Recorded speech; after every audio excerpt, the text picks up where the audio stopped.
funções cerebrais, que vão de incômodos cotidianos como dores de cabeça a enxaquecas crônicas, transtornos de ansiedade, e depressão. E se a ideia de se manter com a mente aguçada até seu último suspiro na Terra não é motivação o bastante para você, pense em todos os benefícios que seu coração, e todos os órgãos do seu corpo, terão ao abandonar uma dieta pobre em gorduras. Em março de 2013, ninguém menos que o New England Journal of Medicine publicou um estudo grande e fundamental, mostrando que pessoas dos 55 aos 80 anos que seguem a dieta mediterrânea têm um risco menor de doenças cardíacas e derrames da ordem de 30%, que aquelas que seguem uma dieta tipicamente pobre em gorduras.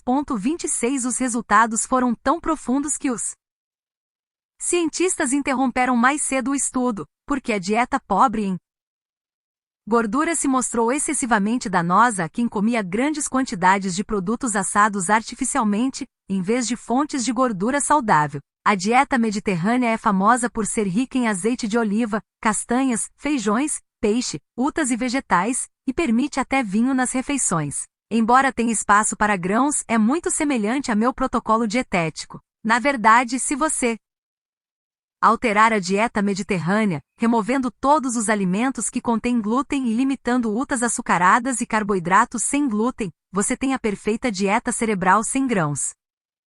Uma maçã por dia? Não, uma maçã por dia não vai deixá-lo longe do médico. Agora que eu me coloquei contra tantos de seus alimentos favoritos, posso até ouvir a dúvida: como o corpo pode viver de gordura e nunca engordar? É uma excelente pergunta. Vou abordar esse paradoxo em breve e esclarecer qualquer dúvida sobre como viver e sentir-se bem com gorduras. Soa absurdo pensar que podemos viver sem praticamente nenhum carboidrato em nossa dieta, mas fartas quantidades de gordura e colesterol. Mas podemos e devemos, se quisermos proteger nosso genoma. Embora a indústria alimentícia queira fazê-lo acreditar em outra coisa, uma dieta baseada em gordura moldou nosso genoma nos últimos 2,6 milhões de anos. A história sobre por que reverter a tendência alimentícia atual, no sentido de recobrar os corpos esbeltos, tonificados e flexíveis que fomos projetados para ter, além dos cérebros aguçados, começa com um olhar para as propriedades fundamentais do cérebro. Referência ao famoso ditado: An apple a day keeps the doctor away. N.T. 5. O dom da neurogênese ou controle dos comandos principais como mudar seu destino genético. O cérebro é um sistema muito mais aberto do que se imaginava, e a natureza fez muito para nos ajudar a perceber e abordar o mundo à nossa volta. Ela nos deu um cérebro que sobrevive a um mundo em transformação, transformando a si mesmo. Dr. Norman Doidge, o cérebro que se transforma.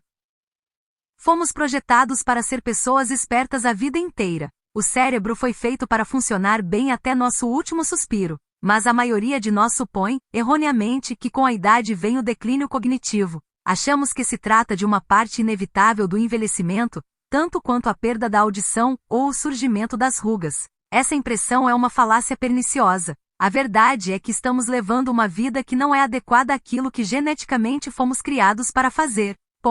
As doenças que observamos hoje são provocadas, em grande parte, por nosso estilo de vida, que não está em harmonia com nossa predisposição genética. Mas podemos transformar isso e trazer nosso DNA de volta à programação original. Melhor que isso, podemos reprogramar parte do nosso DNA para operar de forma ainda mais vantajosa. E isso não é ficção científica. É comum ouvirmos as pessoas dizerem coisas como: provavelmente eu vou ter complete com a doença. Todo mundo na minha família tem. Não há dúvida de que a herança genética desempenha um papel importante em termos de determinação do risco de várias condições de saúde. Mas o que as pesquisas médicas de ponta têm mostrado é o fato simples de que temos o poder de alterar nosso destino genético. Uma das áreas de pesquisa mais promissoras é a epigenética, o estudo de seções específicas do DNA, chamadas marcas que, basicamente, dizem aos genes quando e com que força eles devem se expressar. Como regentes de uma orquestra, essas marcas epigenéticas são o controle remoto não apenas de sua saúde e longevidade, mas também de como você passará seus genes para as futuras gerações. Nossas escolhas pessoais cotidianas têm um efeito profundo na atividade de nossos genes. Isso nos dá poder. Já sabemos que nossas opções alimentares, o estresse que vivenciamos ou evitamos, os exercícios que fazemos ou deixamos de fazer, a qualidade do nosso sono, e até os relacionamentos que escolhemos compõem grande parte da coreografia de quais genes serão ativos e quais serão desligados. Eis o mais convincente de tudo: podemos alterar a expressão em mais de 70% dos genes que têm influência direta em nossa saúde e longevidade. Este capítulo explica como podemos melhorar a expressão de nossos genes saudáveis, ao mesmo tempo em que desligamos os genes que desencadeiam eventos negativos, como os processos inflamatórios e a produção de radicais livres. Os genes que causam essas duas coisas sob forte influência das escolhas alimentares de gorduras e carboidratos, e essa informação dá ainda mais força às recomendações que serão feitas nos próximos capítulos. A história da neurogênese.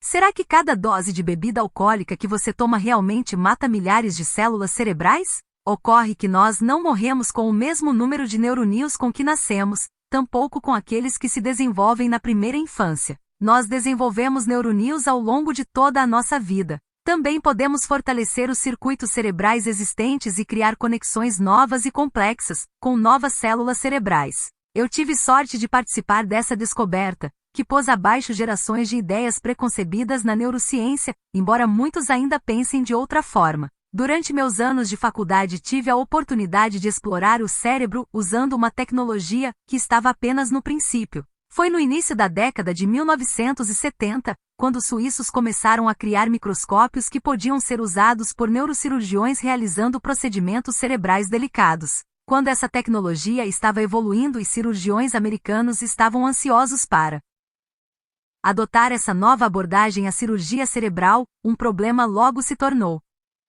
Claro, embora aprender a usar o microscópio funcional fosse relativamente fácil, os neurocirurgiões rapidamente se deram conta de que ficavam meio perdidos em relação à compreensão da anatomia do cérebro, a partir dessa nova perspectiva microscópica. Eu tinha 19 anos e estava apenas começando o terceiro ano de faculdade quando recebi uma ligação do Dr. Albert Houghton, chefe do Departamento de Cirurgia Neurológica no Hospital Universitário Shands, em Gainesville, Flórida. O Dr. Houghton era um pioneiro na expansão do uso do microscópio funcional nos Estados Unidos, e queria elaborar o primeiro texto sobre a anatomia do cérebro, tal como era vista pelo microscópio. Ele me convidou a passar o verão seguinte estudando e mapeando o cérebro, e foi a partir dessa pesquisa que acabamos publicando uma série de artigos de pesquisa e capítulos de livros que deram aos neurocirurgiões o mapa necessário para atuar delicadamente no cérebro. Além de anatomia, também tivemos a oportunidade de explorar e desenvolver outros aspectos da microneurocirurgia,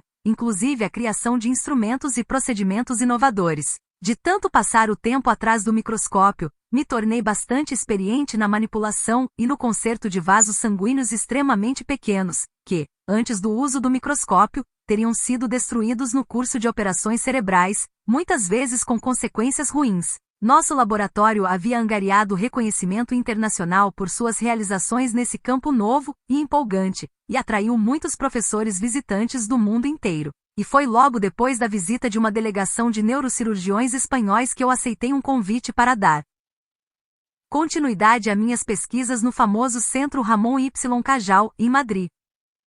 Na Espanha, o programa de microneurocirurgia do centro era elementar, mas a equipe era dedicada, e foi uma honra ajudá-los em seu esforço desbravador, particularmente na compreensão da irrigação sanguínea do cérebro. O nome do hospital é uma homenagem ao Dr. Santiago Ramon Y. Cajal, um patologista e neurocientista espanhol da virada do século XX que ainda é considerado o pai da neurologia moderna. Em 1906 ele ganhou o Prêmio Nobel de Medicina por suas pesquisas pioneiras sobre a estrutura microscópica do cérebro. Ainda hoje centenas de seus desenhos, feitos à mão, ainda são utilizados para fins didáticos. Durante minha visita a Madrid me interessei em saber mais a respeito do Dr. Cajal, e adquiri um profundo respeito por sua exploração da anatomia e do funcionamento do cérebro humano. Uma das suas principais doutrinas afirmava que os neurônios do cérebro eram únicos, se comparados às demais células do corpo, não apenas em razão de seu funcionamento, mas por não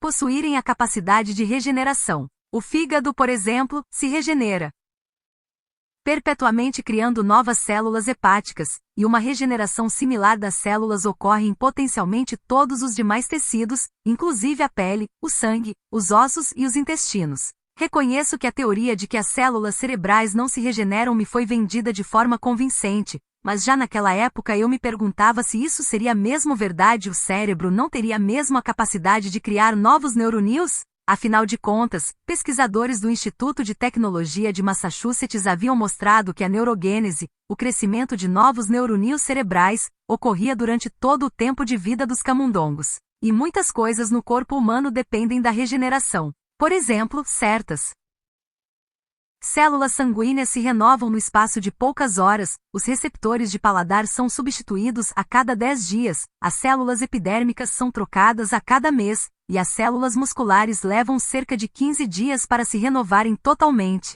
Na última década, os cientistas estabeleceram que o músculo cardíaco, um órgão que durante muito tempo pensamos ser o mesmo desde o nascimento, na verdade também passa pela substituição de células. 1 aos 25 anos, cerca de 1% de nossas células musculares são substituídas a cada ano, mas aos 75, essa taxa cai para menos de 0,5% ao ano. É difícil acreditar que só recentemente tenhamos identificado e compreendido esse fenômeno na máquina que bombeia o sangue em nosso corpo. E tudo indica que o cérebro se tornou o último órgão que finalmente decodificamos, para descobrir as maravilhas de suas qualidades de autorrenovação.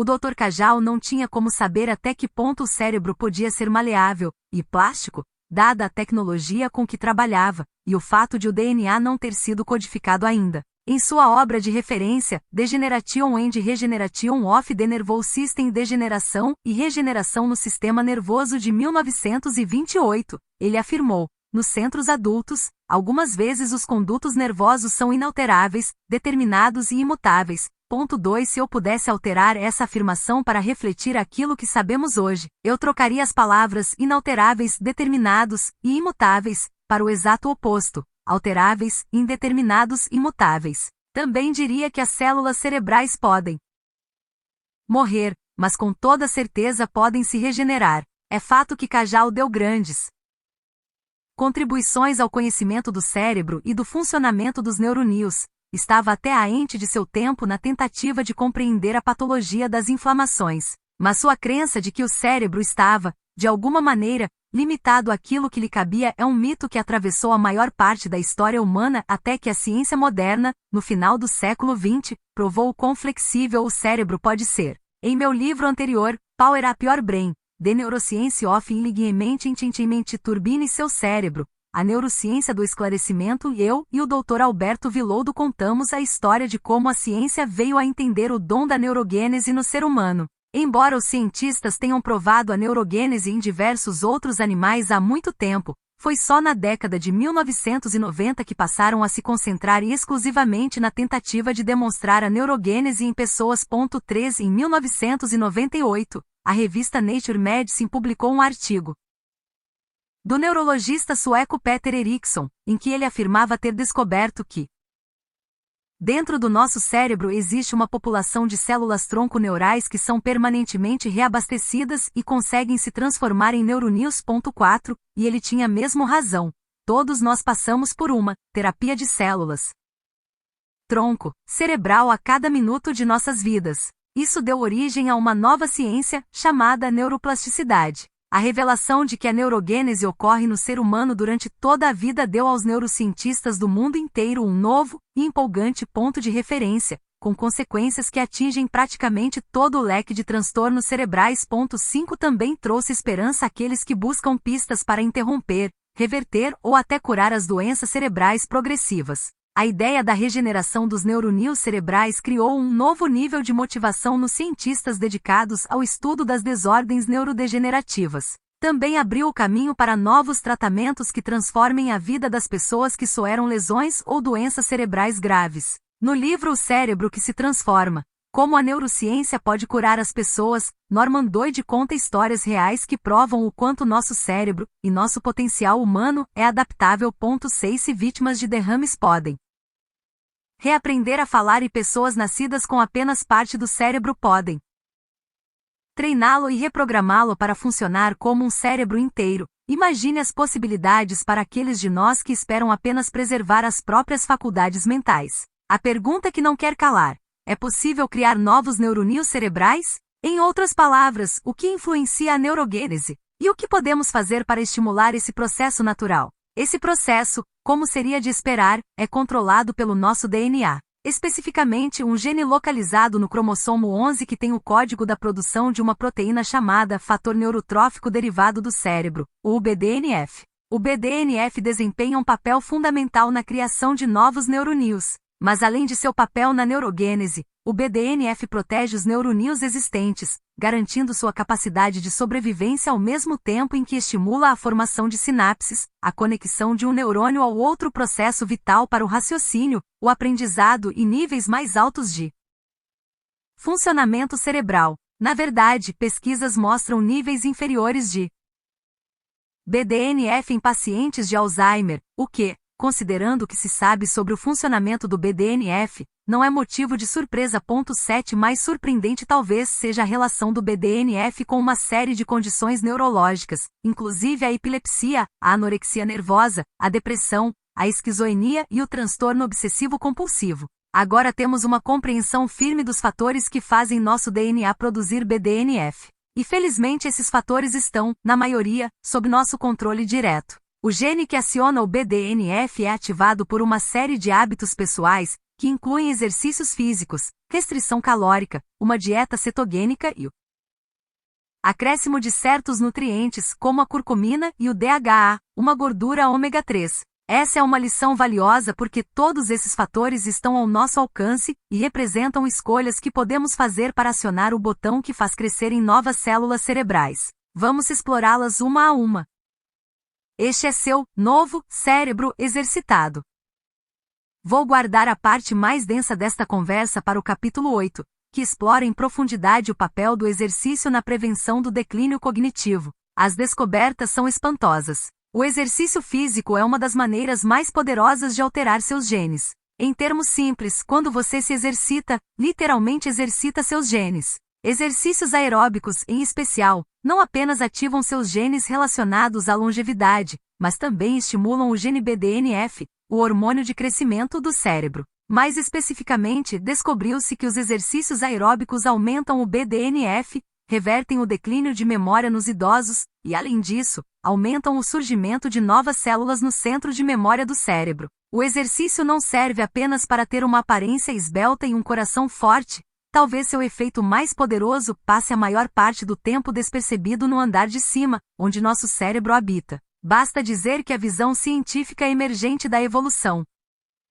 humana e do papel da atividade física dá um novo sentido à expressão exercitar a memória. 1 milhão de anos atrás, nós conseguíamos percorrer grandes distâncias porque éramos capazes de andar e correr mais longe que a maioria dos outros animais. Isso nos tornou os seres humanos inteligentes que somos hoje. Quanto mais nos mexemos, mais aguçado ficou o nosso cérebro. E ainda hoje o funcionamento saudável do cérebro exige atividade física regular, apesar da passagem do tempo e dos males do processo de envelhecimento. A restrição calórica. Outro fator epigenético que ativa o gene da produção de BDNF é a restrição calórica. Estudos detalhados mostraram claramente que quando um animal é submetido a uma dieta de restrição de calorias, reduzida em torno de 30%, a produção de BDNF pelo cérebro dá um salto e ocorrem fortes melhorias na memória e em outras funções cognitivas. Mas uma coisa é ler sobre pesquisas experimentais envolvendo camundongos num ambiente controlado, outra, bem diferente, é fazer recomendações às pessoas com base em pesquisas com animais. Felizmente, agora já dispomos de amplos estudos com humanos que demonstram o efeito poderoso de uma redução na ingestão calórica sobre as funções cerebrais. Muitos desses estudos foram publicados em algumas das mais respeitadas revistas de medicina. 8 Em janeiro de 2009, por exemplo, a Proceedings of the National Academy of Science publicou um estudo em que pesquisadores alemães compararam dois grupos de indivíduos idosos. Um deles reduziu as calorias em 30% e o outro foi autorizado a comer o que bem entendesse. Os pesquisadores queriam verificar se era possível medir a diferença nas funções cerebrais entre os dois grupos. Ao final dos 3 meses de estudo, aqueles que tinham liberdade de comer sem restrições sofreram um declínio pequeno, mas claramente definido no funcionamento da memória, enquanto no grupo com a dieta de redução calórica, a memória até melhorou, e de maneira acentuada. Cientes de que as atuais abordagens farmacêuticas em relação à saúde cerebral são muito limitadas, os autores concluíram: as presentes descobertas podem ajudar a desenvolver novas estratégias de prevenção e tratamento para manter a saúde cognitiva em idade avançada. Ponto 9. Evidências adicionais que sustentam o papel da restrição calórica no fortalecimento do cérebro e na maior resistência às doenças degenerativas vem do Dr. Mark P. Mattson, do Instituto Nacional para o Envelhecimento, que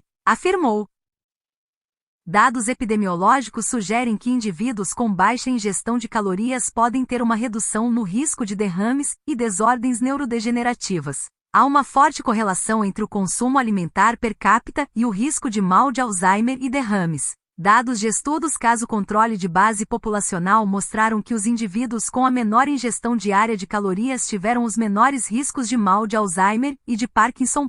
10. Mattson estava se referindo a um estudo longitudinal prospectivo, de base populacional, com famílias nigerianas em que alguns membros se mudaram para os Estados Unidos. Esse estudo específico conta uma história diferente para aqueles que acreditam que o Alzheimer é algo que você tem no próprio DNA. Foi demonstrado que a incidência de Alzheimer entre os imigrantes nigerianos vivendo nos Estados Unidos aumentou, se comparado aos parentes que permaneceram na Nigéria. Geneticamente, os nigerianos que se mudaram para os Estados Unidos eram iguais aos parentes que permaneceram. 11. Tudo que mudou foi o ambiente, especificamente, a ingestão calórica. A pesquisa concentrou-se claramente nos efeitos negativos de um consumo de calorias mais alto sobre a saúde cerebral. Se a perspectiva de reduzir seu consumo de calorias em 30% parece assustadora, pense no seguinte: em média, consumimos 523 calorias a mais por dia do que em 1970. 12 Com base em dados da Organização das Nações Unidas para Alimentação e Agricultura, o adulto americano médio consome 3.770 calorias por dia. 13 A maioria consideraria um consumo calórico normal, em torno de 2.000 calorias diárias, para mulheres, e 2.550 para homens, com exigências maiores segundo o nível de atividade e exercício. Um corte de 30% nas calorias, de uma média de 3.770 por dia, resulta em 2.640 calorias. Grande parte do aumento de nosso consumo de calorias se deve ao açúcar. O americano médio consome entre 45 e 70 quilos de açúcar refinado por ano, o que reflete um aumento de 25% somente nas 3 últimas décadas. 14 Portanto, concentrar-se apenas na redução da ingestão de açúcar já seria meio caminho andado para alcançar uma redução significativa na ingestão de calorias, o que obviamente ajudaria na perda de peso. Com efeito, a obesidade propriamente dita está associada a níveis reduzidos de BDNF, assim como a elevação do açúcar no sangue. É bom lembrar ainda que um aumento do BDNF acarreta o benefício extra de uma redução no apetite. É o que eu chamo de duplo benefício. Mas se os números acima ainda não são suficientes para motivá-lo no sentido de uma dieta que ajude seu cérebro, o mesmo processo que ativa a produção de BDNF pode, em muitos aspectos, ser ativado por jejuns intermitentes. Vamos discutir mais amplamente o jejum no capítulo 7. Porém, na verdade, os efeitos benéficos do tratamento de condições neurológicas por meio da restrição calórica não são novidade para a ciência moderna. Eles são conhecidos desde a antiguidade. A restrição calórica foi o primeiro tratamento eficaz para crises epiléticas na história da medicina, mas agora sabemos como e por que ela é tão eficaz. Ela confere profunda proteção neurológica, estimula o crescimento de novas células cerebrais e permite que as redes neurais existentes expandam sua esfera de influência, isto é, neuroplasticidade.